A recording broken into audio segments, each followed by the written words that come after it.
Broadway ਤੁਹਾਡੇ विदेश ਜਾਣ ਦੇ ਸੁਪਨਿਆਂ ਨੂੰ ਦੇਵੇਗਾ ਹਕੀਕਤ ਦੀ ਉਡਾਨ। सो यूएस स्टडी वीजा को लेके अक्सर इंटरव्यू में पूछे वाले जो मेजर क्वेश्चंस हैं वो मैंने कल वाले शो में बताए थे, उसे जाकर आप इस चैनल पे देख सकते हो। बट उससे भी ज्यादा इंपॉर्टेंट आज आपको एक बताने वाला हूं कि आपको इंटरव्यू में खुद को प्रेजेंट कैसे करना है। क्वेश्चंस का पता होना है, ठीक है, आप उस पर वर्कआउट करोगे वो भी ठीक है, लेकिन आपको प्रेजेंट कैसे करना है। तो इन दो चार चीजें जो आज मैं आपको बताने वाला हूं, इनको हमेशा के लिए नोट कर लो। चाहे कोई टूरिस्ट वीजा वाला भी ये शो देख रहा है तो उसके लिए भी यही चीजें अप्लाई होती हैं, और अगर आप स्टडी वीजा वाले देख रहे हो तो इसको खासकर ध्यान से जरूर सुनो शो को। स्किप करके आपको कोई आइडिया नहीं होगा, पूरा सुनना पड़ेगा तो ही कामयाब हो पाओगे।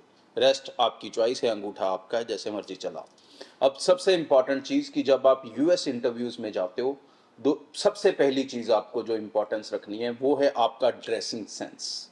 जी हाँ, आपकी बॉडी लैंग्वेज, और बॉडी लैंग्वेज हमारी रिएक्ट करती है हमने जैसे कपड़े पहने होते हैं, ठीक है नहीं। अगर हम घर में अंडरवेयर्स में घूम रहे हैं तो हमारी बॉडी अलग तरीके से रिएक्ट करेगी। अगर हम कैजुअल हैं, घूमने निकले हुए हैं जीन्स टी शर्ट में, तो हम किसी और बॉडी लैंग्वेज में होते हैं। और जब हम ऑफिस में होते हैं, किसी वर्किंग में होते हैं, तब हम फॉर्मल्स में होते हैं, तो तब हमारी बॉडी लैंग्वेज कुछ और होती है। तो एम्बेसी में जब आप जाते हो, कोशिश करो टू स्टे इन फॉर्मल्स। कोशिश क्या करो, आपको जाना ही फॉर्मल्स में चाहिए। फॉर्मल्स मतलब ये नहीं है टाई और सूट लगा के जाना है, बट एक नाइस स्मार्ट फिट शर्ट हो, अच्छा ट्राउज़र हो, अच्छी से अगर टर्बन बांधते हो तो अच्छी सोफेस्टिकेटेड सोबर सी टर्बन स्टाइल बांधें। जो हम फैशनेबल टर्बन्स बांधते हैं उनको अवॉइड करें, जितनी सिंपल एंड सोबर बांधेंगे उतनी ज़्यादा अच्छा है। ड्रेसिंग सेंस आपकी एकदम एक्यूरेट होनी चाहिए ताकि आपकी बॉडी भी उसी तरह से उसमें रिएक्ट करे। दूसरी इंपॉर्टेंट चीज़ जो आपको कैरी करनी है, सबसे ज़्यादा इंपॉर्टेंट है, दैट इज़ योर कॉन्फिडेंस। क्योंकि ये इंटरव्यू में आपको सिर्फ 2 से 3 मिनट मिलेंगे खुद को प्रेजेंट करने के लिए, और वो 2 से 3 मिनट के अंदर दुनिया समा जानी चाहिए आपकी। तो इस तरह का कॉन्फिडेंस आपके अंदर होना चाहिए, और ये माइंड में क्लियर होना चाहिए कि यहाँ तो वीज़ा ऑफिसर अप्रूव करेगा या रिजेक्ट करेगा। आपके अंदर डेस्परेशन नहीं होनी चाहिए। डेस्परेशन वाले थॉट्स आपको माइनस करके जाने अगर आप इंटरव्यू में जा रहे हो। इंटरव्यू में जाते समय ये मत सोचना कि वीज़ा नहीं मिलेगा तो मैं ऐसे हो जाऊंगा, वैसे हो जाऊंगा, फलाना हो जाएगा, मेरा ये नुकसान हो जाएगा। अगर ऐसी नेगेटिविटी आप अंदर भर के जा रहे हो दोस्त, तो फिर आप रिजेक्ट ही होने वाले हो। अगर आपको अंदर से वीज़ा लेके आना है तो आपको कॉन्फिडेंस अपना बिल्ड करके जाना होगा, आत्मविश्वास बिल्ड करके जाना होगा, और ये बिल्ड होगा नॉलेज के बेस पे। ये सिर्फ हवा में बिल्ड नहीं होता। तो नॉलेज मतलब जो पूछे जा सकते क्वेश्चंस हैं उनको लेके आप वेल प्रिपेयर्ड होने चाहिए। उसमें आपकी रिसर्च होनी चाहिए, ना कि कंसल्टेंट के रटे रटाए तोते बन के वहां पर जाओ। अगर रटे रटाए तोते बन के जाओगे तो वीज़ा रिजेक्ट होने वाला है। और वहां पर उनको इंटरनेट से उठाए हुए आंसर नहीं चाहिए, आपकी रिसर्च के आंसर चाहिए। उनको आपके शब्द चाहिए, गूगल से उठाए हुए शब्द नहीं चाहिए। उनको आपके शब्द चाहिए, उनको यूनिवर्सिटी कॉलेज की वेबसाइट से उठाए हुए रटे हुए शब्द नहीं चाहिए।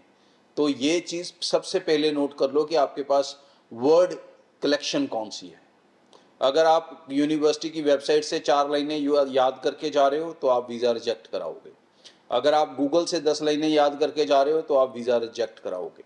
मैंने कहा ना स्टार्टिंग में, अगर रटे रटाए तोते बन के जाओगे, चाहे एजेंट के, चाहे किसी किताब के, चाहे किसी इंटरनेट के, चाहे किसी वेबसाइट के, तो आप वीज़ा रिजेक्ट कराओगे। आपके पास सिचुएशन है, आपको अपनी यूनिवर्सिटी का पता है, यूनिवर्सिटी के बारे में आपने इंटरनेट पे पढ़ा, आपने यूनिवर्सिटी की वेबसाइट पे पढ़ा।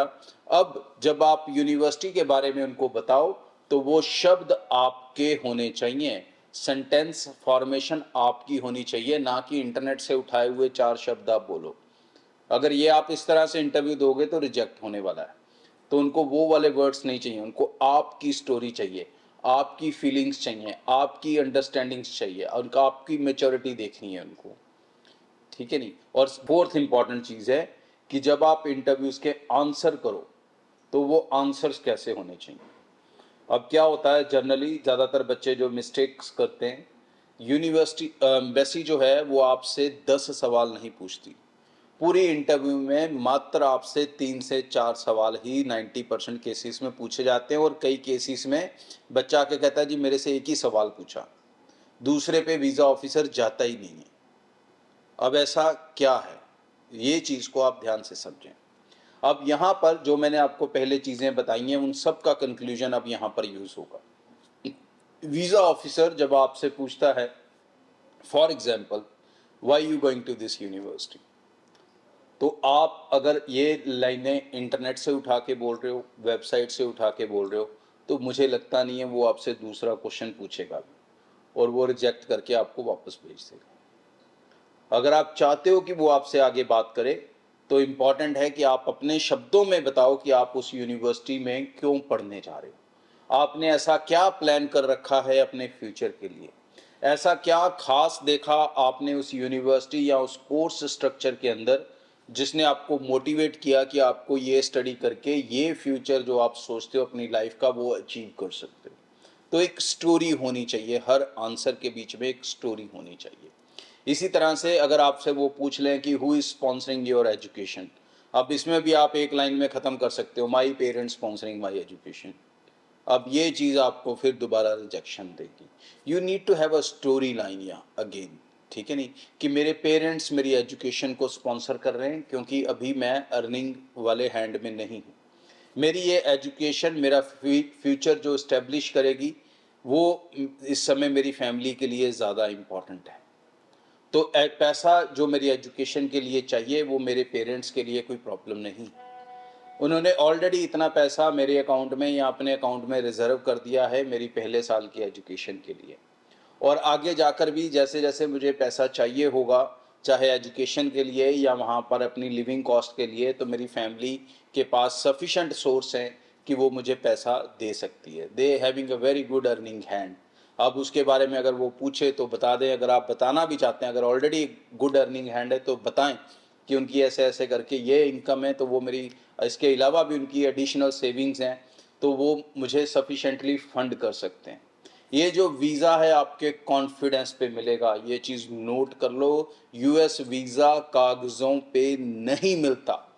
आप चाहे मेरी कंपनी ब्रॉडवे से अप्लाई करो, किसी और कंसल्टेंट से अप्लाई करो, वो आपको एम्बेसी भेजेगा, इतनी मोटी फाइल दे देगा, एसओपी लगा देगा, सब कुछ कर देगा।